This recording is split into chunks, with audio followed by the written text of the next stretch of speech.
একজন বাচ্চা ছিল। একদিন রাজদরবারে কি ডেকেছেন, সমাবেশ ডেকেছেন বা মিটিং ডেকেছেন। তো মিটিং এ বিভিন্ন রাজদরবারে বিভিন্ন দায়িত্বশীলরা কি আসছে, এক একজন কেউ হাতি নিয়ে কেউ ঘোড়া নিয়ে রাজদরবারে আসছে। আসার পর মিটিং শেষ, সংযুক্ত আকার বলতেছি মিটিং শেষ। মিটিং শেষে বাচ্চা দেখতেছে হঠাৎ করে একটা ব্যাং হাতিকে কি দিচ্ছে, উইলা উইলা দিয়ে কি দিচ্ছে, লাফ দিচ্ছে, মানে লাফ দিয়ে দিয়ে কি দিচ্ছে, লাফ দিচ্ছে। বাচ্চা বলতেছে আমার দরবারে এত বড় ব্যাংক, আমার দরবারে এত বড় জুলুম, এই ছোট্ট একটা ব্যাংকের বাচ্চা, এই ছোট্ট একটা বান্দর এত বড় একটা হাতিকে লাফি দিচ্ছে, এটা তো কোনোভাবে মেনে নেওয়া যাচ্ছে না। আমার রাজ দরবারে এত বড় ব্যাংক মেনে নিতে পারবে না।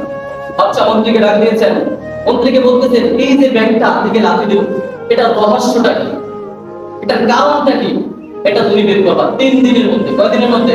3 দিনের মধ্যে। যদি তুমি এটা রহস্য বের করতে না পারো তাহলে তোমাকে কি দেওয়া হবে, মৃত্যুদণ্ড দেওয়া হবে। তো মন্ত্রী বলতেছে আমাকে 3 দিন ধরে মৃত্যুদণ্ড দেওয়া দরকারটা কি, আপনি আমাকে এখনই কি দেন, মৃত্যুদণ্ড দিন, আমাকে এখনই মেরে ফেলেন। বলতেছে কেন? বলতেছে না আমি জীবজন্তু পশু পাখির কথা বুঝি না, আমি ব্যাংকের কথা বুঝি না, আমার এমন কোন জাদুবিদ্যা আছে যে আমি এটার কারণ বের করতে পারবো। তো বাচ্চা বলতেছে আচ্ছা ঠিক আছে, আমি তোমাকে মারবো না, বাকি তুমি পারবা, আমি তোমাকে যোগ্য মনে করি এবং তুমি যোগ্য, এজন্যই আমি তোমাকে কি দিয়েছি, মন্ত্রিত্বের দায়িত্ব দিয়েছি। তো বাচ্চার কথার মতো মন্ত্রী কাজ চালিয়ে যাচ্ছেন সেনাদেরকে নিয়ে। তো একদিন একটা গর্তের জায়গা, একটা গর্তের কাছে দেখতেছে একটা ব্যাংক কিন্তু গর্তের মধ্যে থাকে, আপনারা জানেন। একটা গর্তের কাছে দেখতেছে একটা ব্যাংক। তো তিনি তার সেনাদেরকে বলতেছেন, সৈন্যদেরকে বলতেছেন যাও দেখো তো এখানে কি। যাইতে লইছে আর দেখতেছে ব্যাংকটা মন্ত্রীর দিকে চোখ উল্টিয়ে, তবে চোখ ঘুরিয়ে লাল হয়ে গেছে, চোখগুলা তাকিয়ে রয়েছে। কি রয়েছে? তাকিয়ে রয়েছে। তো মন্ত্রী বলতেছে কারণটা কি, না আমার দিকে এভাবে চোখ ঘুরিয়ে তাকিয়ে রয়েছে কেন? তো মন্ত্রী সৈন্যদেরকে বলতেছেন তোমরা গিয়ে দেখো তো গর্তের মধ্যে কি আছে।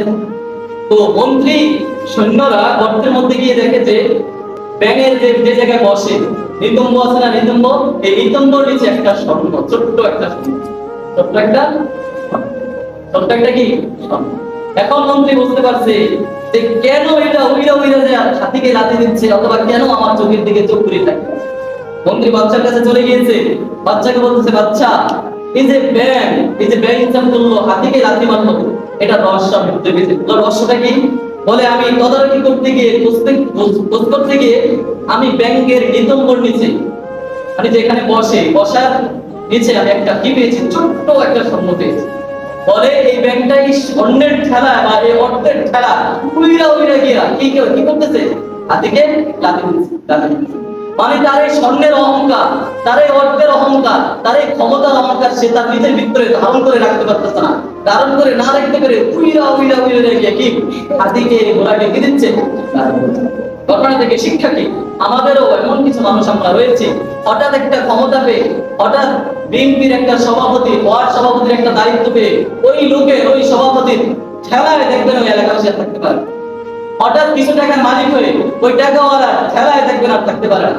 হঠাৎ একটা ক্ষমতা পেয়ে, একটা দায়িত্বশীল হয়ে, একটা দায়িত্ব হয়ে ওই দায়িত্বের ঠেলায় দেখবেন আর থাকতে পারে।